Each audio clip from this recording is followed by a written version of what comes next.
नमस्कार, आप सभी का स्वागत है। श्रावण माह की शुक्ल पक्ष की पंचमी तिथि को हम नाग पंचमी का त्योहार मनाते हैं। सनातन हिंदू धर्म में नागों को बहुत ही शुभ और ऊंचा स्थान दिया गया है।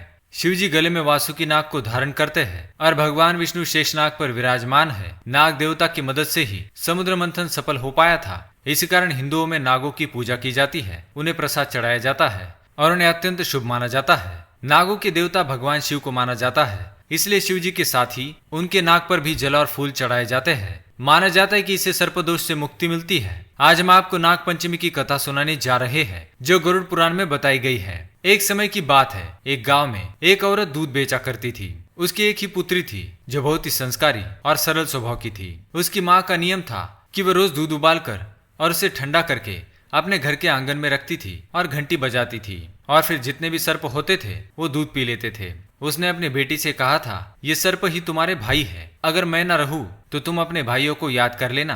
कुछ समय बाद जब उसकी बेटी बड़ी हो जाती है और उसकी शादी एक बहुत बड़े खानदान में होती है। जिस गांव में उसकी शादी होती है, उस गांव के मुखिया के 7 बेटे थे। उनके सबसे छोटे बेटे के साथ इसका विवाह हो जाता है।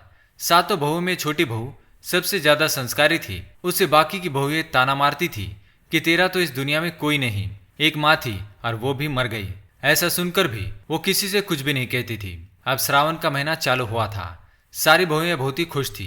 उनके भाई उन्हें लेने के लिए आने वाले थे और वे पूरा महीना अपने मायके में आराम से व्यतीत करने वाली थी। सबसे बड़ी बहू छोटी बहू के पास आती है और कहती है, तुम्हारा तो कोई भाई नहीं है, अब तुम क्या करोगी? पूरा श्रावण यही बैठे रहना पड़ेगा। ये सुनकर छोटी बहू को बहुत दुख होता है। वो बहुत रोती है और रोते रोते पेड़ के पास जाकर बैठ जाती है। तभी पेड़ से शेषनाग बाहर आते हैं और उसे याद कराते हैं कि तुम्हारी माँ मुझे दूध पिलाती थी और तुम मेरी बहन की तरह हो। तुम चिंता मत करो, तुम मेरे साथ नागलोक चलो। एक बहन अपने भाई के घर आए, ये उसका अधिकार होता है। शेषनाग मनुष्य का रूप धारण करके छोटी बहू को उसके ससुराल से अपने नागलोक पर ले जाते हैं। यहाँ नाग माता से भी उसको बहुत प्यार मिलता है। वहाँ शेषनाग के छोटे छोटे सर्प हुए थे, जिनको नाग माता हर रोज ठंडा दूध पिलाया करती थी। एक दिन की बात है, छोटी बहू को पता नहीं था कि दूध अभी तक ठंडा नहीं हुआ है और उसने गलती से सर्प को दूध पीने के लिए बुला लिया। जैसे ही सर्पों ने दूध पीना शुरू किया, उनका मुंह जल गया और वो बहुत ही क्रोधित हो गए। वो छोटी बहू को डसना चाहते थे, पर नागमाता के समझाने पर उन्होंने छोटी बहू को छोड़ दिया और शेषनाग उन्हें अपने ससुराल छोड़ने आए, इस वादे के साथ कि अगले श्रावण वो फिर आएंगे। इधर छोटे सर्प भी बड़े हो गए थे, पर वो छोटी बहू से बदला लेना चाहते थे।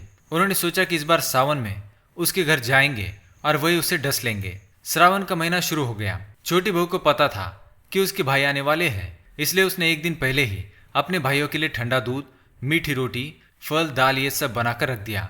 उसने अपने भाइयों के स्वागत के लिए घर के बाहर सर्प रंगोली बनाई और जैसे वो आए उन पर सुगंधित पुष्पों की वर्षा की। उन्हें कुमकुम का तिलक किया, फिर उन्हें ठंडा दूध, मीठी रोटी और फल खिलाए और अपनी गलती के लिए माफी मांगी। उसके बाद सर्प भाइयों को विश्वास हो गया कि उनका मुंह छोटी बहू से गलती से जल गया था, इसलिए सभी ने खुश होकर छोटी बहू को एक बहुत ही सुंदर मोतियों का हार दिया और वचन भी दिया कि जो भी तुम्हारी तरह प्रेम से ठंडा दूध पिलाएगा, हम उसे सर्प दोष से मुक्त करेंगे। तब से श्रावण माह की शुक्ल पक्ष की पंचमी तिथि को नाग पंचमी का त्योहार मनाया जाता है, जिससे सारी औरतें नाग देवता को भाई मानकर उनके लिए ठंडा दूध, मीठी रोटी, फल फूल आदि से उनकी पूजा करती है। तो दोस्तों, ये थी नाग पंचमी की कथा।